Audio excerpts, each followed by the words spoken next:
Welcome to the Misha Basketball In-Season Training video number 3. I'm Kenny Seifert, the coordinator of basketball officiating. I want to commend all of the officials and coaches who have been taking the time to view this season's first 2 videos. Most specifically, the importance of how we officiate hand-check body bumping, freedom of movement fouls, post play, and rebounding. Remember, these videos are being provided to help make you better while providing information and expectations on how the game is to be officiated. I hope everyone is having a tremendous start to the season and looking forward to a wonderful Christmas and New Year's holiday season. In our video today, we are going to cover the ever-difficult block charge plays and some screening action.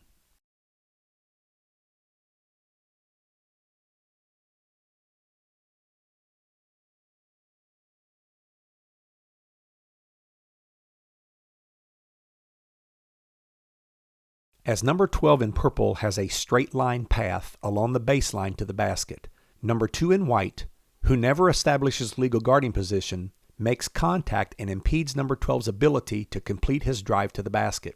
Good positioning and good call by the lead official. From a mechanics standpoint, it is imperative that we stop the clock prior to signaling the call. Great whistle discipline by the lead official on this play.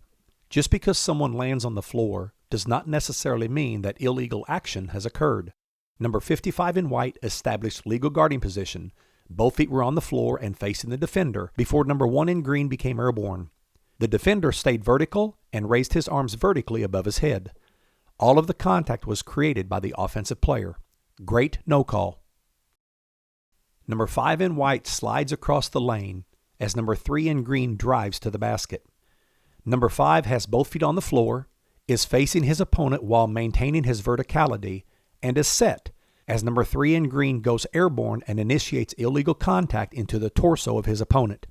This is a player-controlled charging foul and a good call by the officiating crew. Another great call on this play. Did number 24 in white establish legal guarding position prior to number 10 in black leaving the floor to become an airborne shooter? Yes. After the initial guarding position has been established, a defender may move laterally or obliquely until the shooter becomes airborne.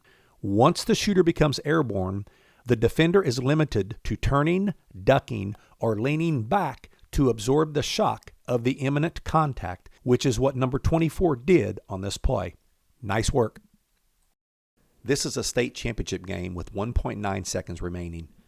This crash must have a whistle on it. Was the defender legal? Absolutely. In this play, number 24 in white becomes responsible for stopping or changing direction to avoid contact once number 24 in black established and maintained her legal guarding position. In addition to this being an obvious charge, I want to compliment the lead official for the courage and the officiating crew for their diligence in getting the call right. In real-time speed, with only one look at a play, and without the luxury of getting several looks via video review like we are doing right now, these next 2 plays are really tough calls to make. With that said, since no time or distance is required to obtain an initial legal guarding position, Rule 4.23.4, and as long as the defender obtained legal guarding position before the opponent leaves the floor, which he did in this play, this is a player-controlled charging foul. Outstanding call and even better mechanics by the lead official.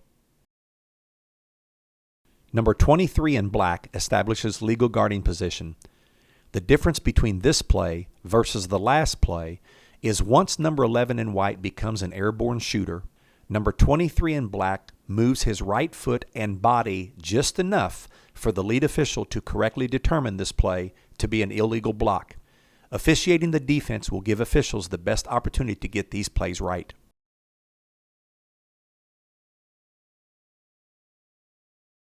We can call this an illegal screen or simply a freedom of movement foul.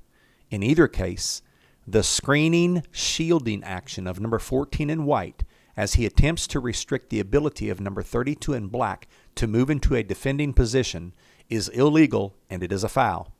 Outstanding whistle, perfect mechanics on the call, and taking it to the foul reporting area.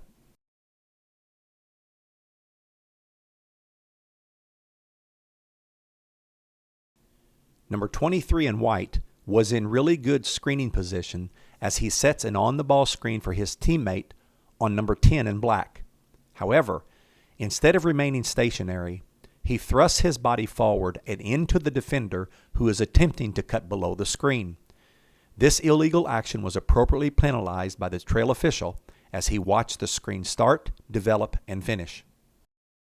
Several criteria must be met in order for a screen to be legal. Two of those criteria are the screener must be stationary and time and distance are relevant. As number 15 in white is setting her screen against a moving opponent, she was never stationary and she did not allow the defender time and distance to avoid the screen. This screening action is illegal. Even though we had some hard contact on this play, we did not have a foul. Number 32 in white met all the criteria in setting her screen on number 22 in gray. 1. She was facing her opponent. 2. She allowed for time and distance. 3. She was stationary. And 4. Her stance was within her vertical plane and approximately shoulder width apart. This is a pretty common play that teams run for a cutter on a double screen for a shot at the top of the key. However, it is imperative that the screens are set legally. Number 33, and especially number 14 in white, set illegal screens on number 2 in purple. Since the trail official is officiating the matchup between the ball handler and his defender, the center official, and since there is nothing happening in the post area, the lead official should be able to assist in picking up this action. Number 2 in black does a very good job of setting a legal screen. Because the screen is set within the visual field of number 3 in white, she is responsible to avoid contact by going around the screener. Going through the screener, or what we call blowing up the screen, is illegal and it is a foul. Great call by the center official. Number 4 in purple fails to get stationary or allow number 3 in white time and distance to avoid this back screen. In addition, the screener cannot cause the contact. This screen is illegal and needs to be penalized. I hope this video has been helpful. Remember what our responsibilities are as officials. Work hard, communicate professionally, and blow the whistle on illegal actions. If you have any games over the holidays, I hope they go well and you provide them with quality officiating. Merry Christmas and a Happy New Year. We will talk again in 2024.